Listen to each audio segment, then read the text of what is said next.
Was it 9 seconds? Or was it an eternity? For the pilot of the A6E intruder, plunging through the thick, hazy air of the Persian Gulf, it was both. In 9 seconds, a blur of gray water and desert coastline, a targeting computer locked on, and a multimillion-dollar missile found its mark. But for the men on the surface, in the frail hulls of their Bagamar speedboats, those same 9 seconds were the final terrifying moments of their lives. The date was April 18, 1988. The location, the stark blue waters of the Persian Gulf, south of the Iranian island of Abu Musa. 4 months, the United States Navy had been engaged in Operation Earnest Will, the dangerous mission of escorting reflagged Kuwaiti oil tankers through waters teeming with hostility. This was the Tanker War, a bloody and chaotic sideshow to the 8-year Iran-Iraq War. And on this day, the simmering conflict was about to explode. What started as a measured retaliation for a mine attack on a U.S. warship was about to spiral into the largest American naval surface engagement since World War II. Little did the men of the Iranian Revolutionary Guard Corps Navy know that their simple convoy of small attack craft was speeding directly into the kill box of the most advanced carrier air wing in the world. The stage for this confrontation was set 4 days earlier, on April 14. The guided missile frigate USS Samuel B. Roberts, a proud ship with a crew of brave sailors, was transiting international waters 55 miles east of Bahrain. At 14:39, a massive explosion ripped through her hull. The ship had struck an M08 naval mine, a contact weapon from another era, but one that nearly sent a modern warship to the bottom. The blast blew a 25-foot hole in the Roberts' side and broke her keel, the ship's backbone. Only by the sheer determination and skill of her crew, who fought flooding for hours, was the Roberts saved. When U.S. Navy divers recovered other mines in the area, they found the serial numbers. They matched perfectly with mines seized from the Iranian landing craft Iran AJR the previous September. The message was clear: Iran had deliberately attacked a U.S. warship. The response was authorized. Operation Praying Mantis. The plan was a coordinated, punitive strike against Iranian naval assets in the Gulf. The primary targets were the Sasson and Siri oil platforms, which were being used as forward bases by the Iranian Revolutionary Guard Corps Navy, IRGCN, to coordinate speedboat attacks on neutral shipping, while surface action groups of American cruisers, destroyers, and frigates moved in to destroy the platforms. The aircraft carrier USS Enterprise and her embarked carrier Air Wing 11 lurked just over the horizon, ready to pounce on any Iranian countermove. They were the hammer, and they were about to fall. By 0800 on the morning of April 18, the operation was underway. Surface Action Group Charlie, consisting of the cruiser USS Wainwright and frigates USS Simpson and USS Bagley, issued a warning to the Siri platform. After a 20-minute grace period, they opened fire, demolishing the Iranian military equipment with a hail of 5-inch gunfire. But the Iranians would not simply yield. From their base at Bandar Abbas, the Iranian Navy scrambled to respond. Among the first to sortie were the IRGCN's fleet of Bagamar speedboats. These were small, agile Swedish-built craft, armed with machine guns, rocket-propelled grenades, and recoilless rifles. They were the perfect weapon for hit-and-run attacks against slow-moving merchant ships. As the American ships engaged the platforms, these speedboats fanned out, heading south towards the Bustan oil field, near Abu Musa Island. Their objective: to attack anything flying the American flag. At approximately 11 o'clock, the first wave of chaos hit. The Bagamar swarmed the American flag supply ship Willie Tide,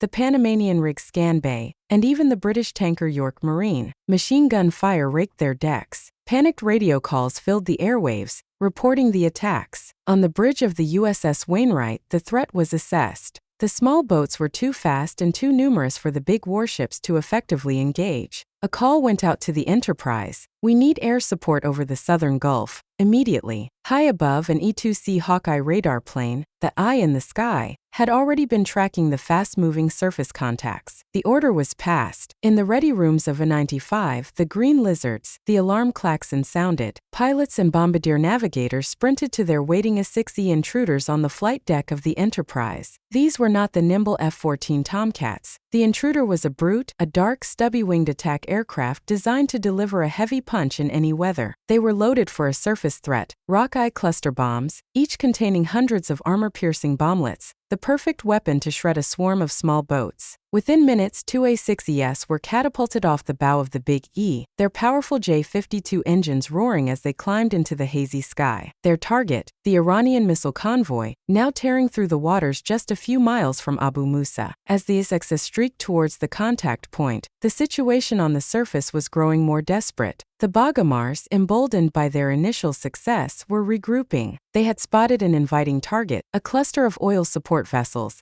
sitting virtually defenseless. For the men on those ships, fear was a physical presence. They could see the white wakes of the Iranian boats cutting towards them, growing larger by the second. They had heard the horror stories of the tanker war, of unarmed crews being strafed, of sailors not just being killed but hunted. The Iranian skippers, some loyal to the Revolutionary Guard's fanatical ideology, were eager for a confrontation with the Great Satan. The crisis was reaching its peak. If the speedboats reached the support ships, the casualties would be catastrophic. American prestige in the Gulf, already tarnished by years of humiliation dating back to the hostage crisis, would be dealt another crippling blow. The carefully calibrated retaliation of Praying Mantis was in danger of becoming a debacle. Then, a message crackled over the tactical frequency. It was the lead A-6 pilot, Festus Flight. He had them. The A-6's powerful multimode radar had painted the small boats, filtering them out from the sea clutter. At the same time, the second intruder, using its forward-looking infrared sensor, had acquired the heat signatures of their engines. The Iranian convoy had been detected. The clock was now ticking for the men below, even if they didn't know it. The two intruders, flying at medium altitude, rolled in on their attack run. In the back seat of the lead aircraft, the bombardier/navigator's eyes were glued to his green radar screen and FLIR monitor. He could see the boats clearly, distinct blips of heat against the cool water. The targeting computer solved the attack equation in milliseconds, factoring in the intruder's speed, altitude, and the target's movement. A tone high-pitched and insistent filled the cockpit. The system had achieved a perfect firing solution. From detection to destruction, it would take just 9 seconds. The lead intruder pilot pulled back on the stick, climbing slightly before pushing the nose over into a shallow dive. He squeezed the weapon's release. From under the A-6's wings, the Mk-20 Rockies tumbled free. They fell in a cluster, silent and deadly. At a preset altitude, the cylindrical casings opened like giant clamshells, each one dispersing 247 armor-piercing bomblets across the sky. For an instant, the air above the Iranian boats glittered with a deadly metallic rain. The first impact was a line of explosions that walked across the water. The bomblets, each a small-shaped charge, punched through the thin fiberglass hulls of the Bagamars with ease. Inside, they detonated, turning cockpits into maelstrom of shredded metal and fire. On the second boat, a direct hit ignited its fuel tanks. The explosion was instantaneous, a fireball that consumed the craft and sent a column of black smoke roiling into the sky. A third boat, its steering gear destroyed, began to circle wildly as its crew was cut down. In those 9 seconds, the precision and overwhelming power of naval aviation had completely reversed the tactical situation. The hunters had become the hunted. The attack was so swift, so devastating, that the remaining Bagamars didn't even have time to return fire. They scattered in panic, their disciplined formation shattered. A few, trailing smoke and flame, tried to make a desperate run for the sanctuary of Iranian waters around Abu Musa. But the second intruder was already in its attack run, delivering another string of Rockies that bracketed 2 more boats, leaving them dead in the water and ablaze. The Iranian convoy, which just minutes before was preparing to slaughter unarmed sailors, was now a graveyard of burning hulks. The attack on the speedboats was just one act in the larger drama of Operation Praying Mantis, but it was a decisive one.